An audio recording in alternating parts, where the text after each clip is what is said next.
Hey everybody, it's Jason Blaha here, and once again it is time for the Monday Q&As. So let's knock this out. First question.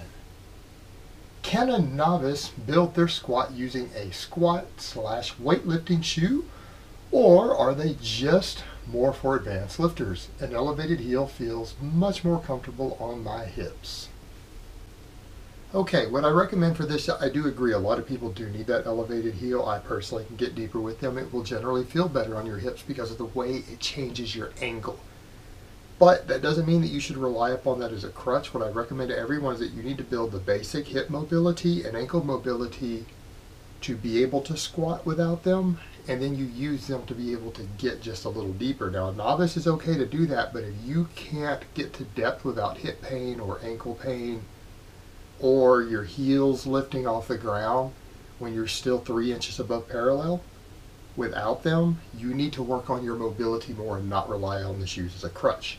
However, if you can do those things, you can get down to parallel without those problems really happening, and you want to change the shoes just to let your hips open up a little more to get deeper easier, then go ahead and put them on even if you're still a novice, and give it a try and see how they feel.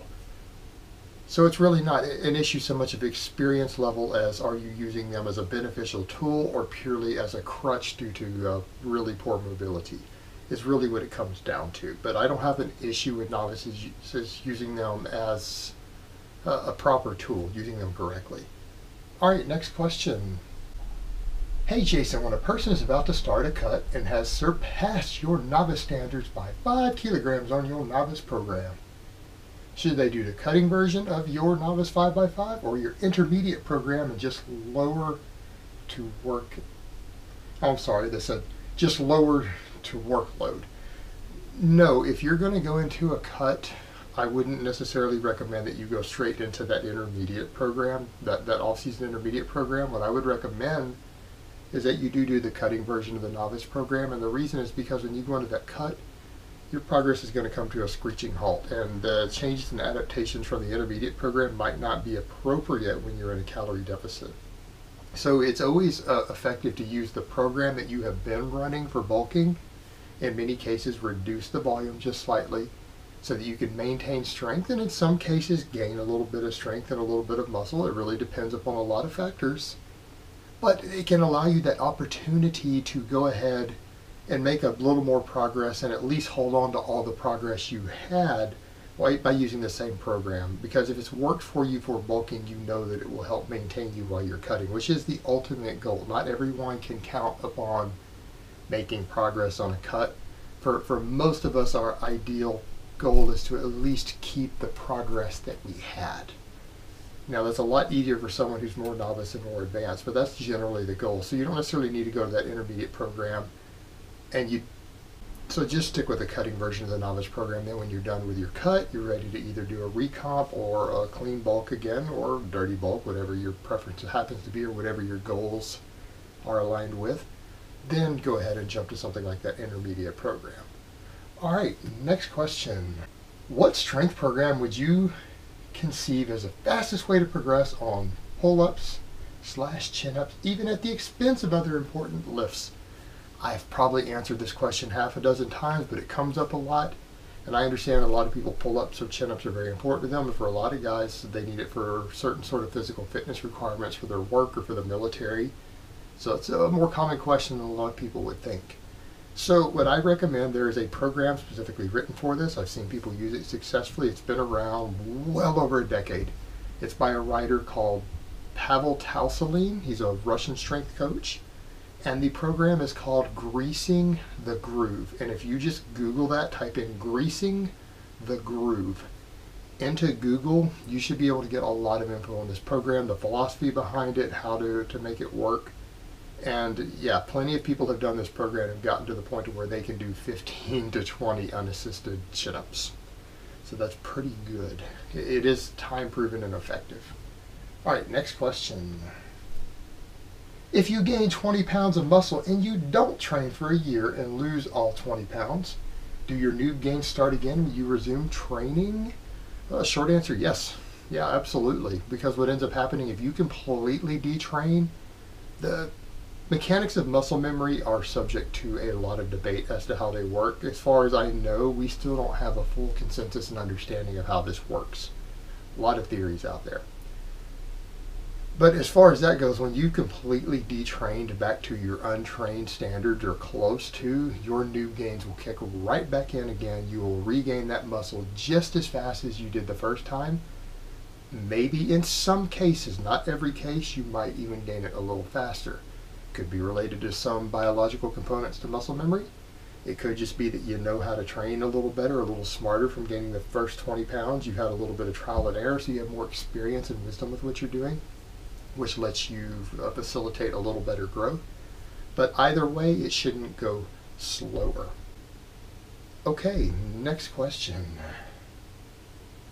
What are the reasons for doing paused reps as opposed to reps with stretch reflex on different exercises?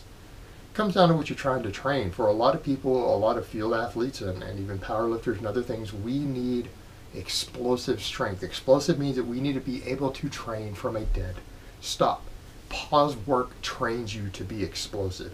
In fact, pause work can even carry over and make you more explosive when you do initiate the stretch reflex, because you're used to accelerating a weight from a dead stop right through the hardest points, the sticking points. So even if something like a stretch reflex comes in, that stretch reflex just adds to the momentum. So that's the main reason, is building starting power and explosiveness. And that's very useful for field athletes, certain types of fighters, all sorts of situations you might need to be in where you need to generate a lot of force very quickly from a dead stop or from no movement or from a static position. Pause work is very good for that, assuming you're starting it from near the position to where you're going to want to do that. And generally, you'll find pause work in general carries over very, very well to things like powerlifting also. So that's why a lot of us do it. Whereas in the stretch reflex is training just for sometimes maximum power when you're allowed to use a stretch reflex. In some cases, training for the stretch reflex can recruit additional muscle fibers. So in certain muscles, you might get more development as a result of it. So there's a lot of reasons why you would initiate the stretch reflex. But the pause work is all about training yourself to generate power from an explosive stop. But remember, when you're dealing with anything related to performance, it is more complex than when you're dealing with purely hypertrophy. And so you go down to things like joint angle specificity. So you really need to be within 15 degrees, preferably, of the joint angle in which you need that explosive power to generate for whatever you're training for. All right, next question. Do recomp systems put you at greater risk of connective tissue injuries since you're progressively adding weight while not getting the full recovery benefit of a consistent surplus? This is a tricky question.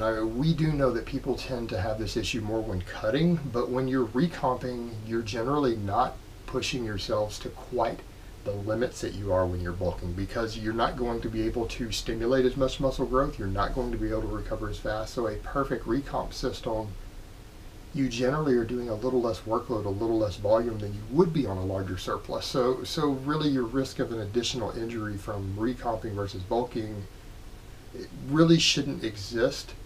We could speculate on that all day long, but if your programming is correct, the risk is no higher.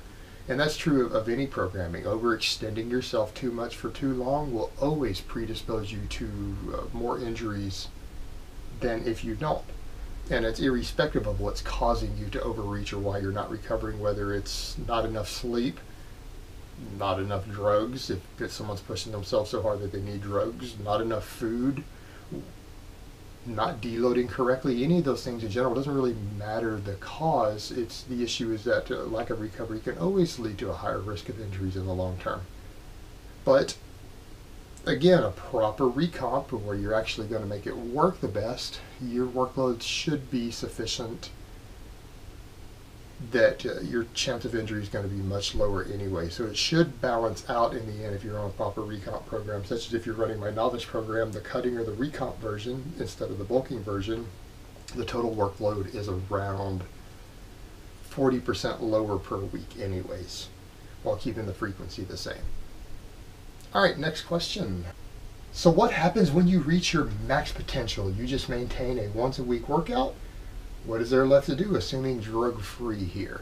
Okay, guys, you need to understand when we talk about these drug-free limits, those upper thresholds that we put out are generally for the genetic elite anyways. And what you need to remember is there are no limits.